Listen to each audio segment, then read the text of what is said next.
If you clicked on this video, then I'm guessing you've been in love before. Maybe you're in love with someone right now, and if not, then you're probably someone who wants to eventually fall in love. But why? Love isn't really hard to define.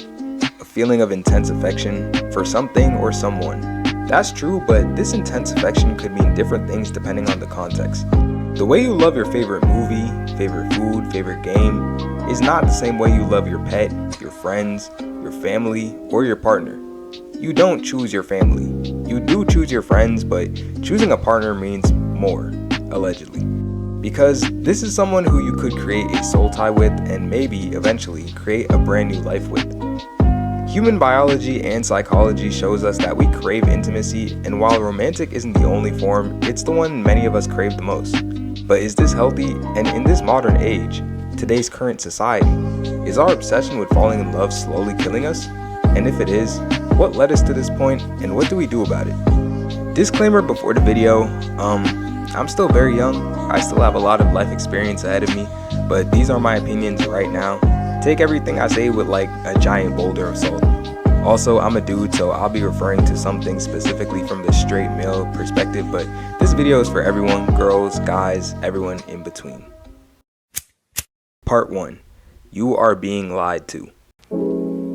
When I was in elementary school and middle school, I had a crush on a girl. Multiple, actually. However, I never felt the need to act on any of these crushes. I never asked any of them out, and some of them I never even talked to. Why? Because I assumed that getting a girlfriend and pursuing a relationship was a high school thing. As in, I believed when you went to high school, you found the person that you were supposed to be with, your soulmate even, and you will automatically get together and live happily ever after. Now, why did I think like this?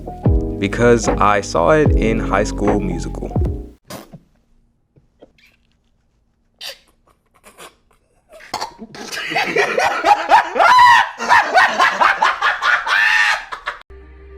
Is this nigga serious? And not only in High School Musical, but also every single Disney show, every single Disney movie, Avatar, Spider-Man, and the list goes on. In my impressionable young mind, if you went to high school and didn't immediately find the love of your life, then you were never gonna find her. So imagine my surprise when I go through my whole high school experience and you guessed it, I didn't find her. Where was my Gabriella? Where was my Vanessa Hudgens? Where is she? I don't know. In my mind, I thought my soulmate was just supposed to appear at my front door like magic, but I quickly learned that this wasn't the case. My thinking was shaped by centuries of media in books, movies, TV, and more, depicting young romance as a rite of passage in the human condition. And I think this is part of the reason many relationships don't work out. Now, I don't know if anyone is as stupid as me to let pieces of media and entertainment dictate how they view the trajectory of their lives, but it's really not healthy. View these shows and movies as what they are, over-romanticized and unrealistic portrayals of the complex topic that is love. Unrealistic because, by definition, they are not real. These Hollywood-style depictions of love have dug themselves so deep in our collective psyche as a society that is constantly being manifested on social media in the form of couple goals, story times, and so much more. I'm not saying all these things are bad, but I see so many young people around my age, consciously or subconsciously, chasing that Hollywood couple storyline, that picture-perfect imagery, entering relationships for the wrong reasons. They usually crash and burn because it was built off infatuation and the need to present an image of a cool couple, rather than genuine attraction and compatibility. Part 2. The Gender Wars. I'm not going to spend too long on this section because there is enough content on the internet featuring both men and women being absolutely vile to each other. When it comes to men, a dude will have one or two bad situations with women, and then they go online looking for answers from the internet, which always ends well, of course. Dudes will fall into an echo chamber that validates their opinion, and now instead of analyzing what went wrong in the relationship, what they can do better, or how to look for a girl that won't hurt them, they end up taking the red pill or black pill or some other chronically online cope so they don't have to actually deal with their emotions in a healthy way like a giga chad like me would do. And when it comes to women, it's the same thing. If one or two guys do them wrong, then suddenly it's all men are trash, niggas ain't shit, just focus on a man that has money, sprinkle, more weird femcel ideology. And at the end of the day, it's a vicious cycle. Hurt men can create hurt women, and hurt women can create hurt men.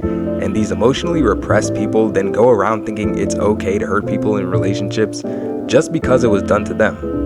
It's almost like both men and women have this weird, unnatural level of fear and apprehension towards the other group, which causes them to treat a romantic relationship like a game of chess, an exercise in one-upmanship, a tug of war for who has the most control.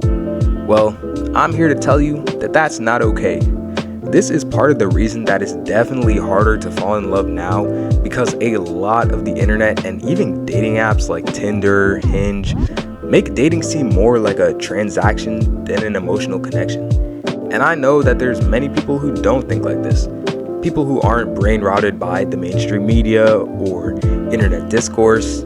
Shout out to all my grass touchers out there. But damn, it is definitely harder in 2024 than it was in even 2014.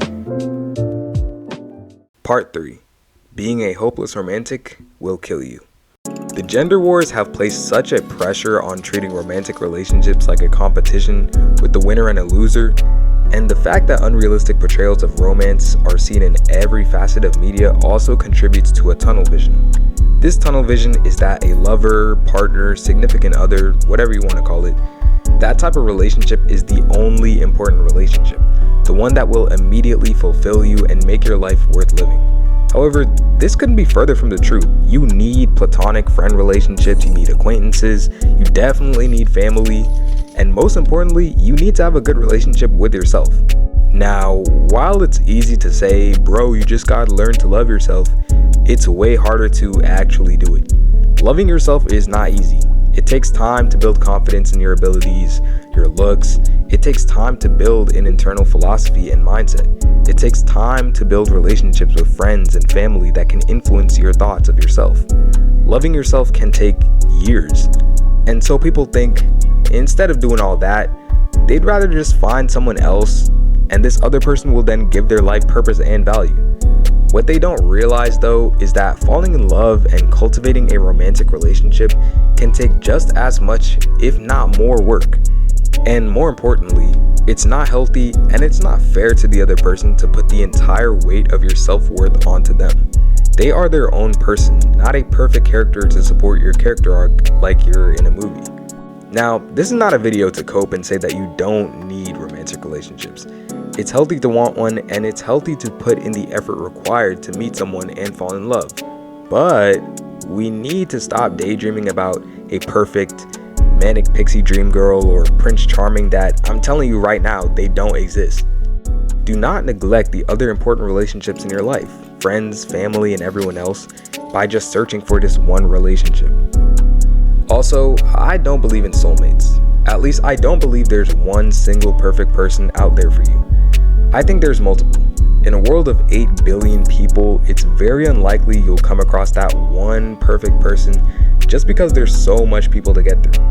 I think you meet potential soulmates all the time.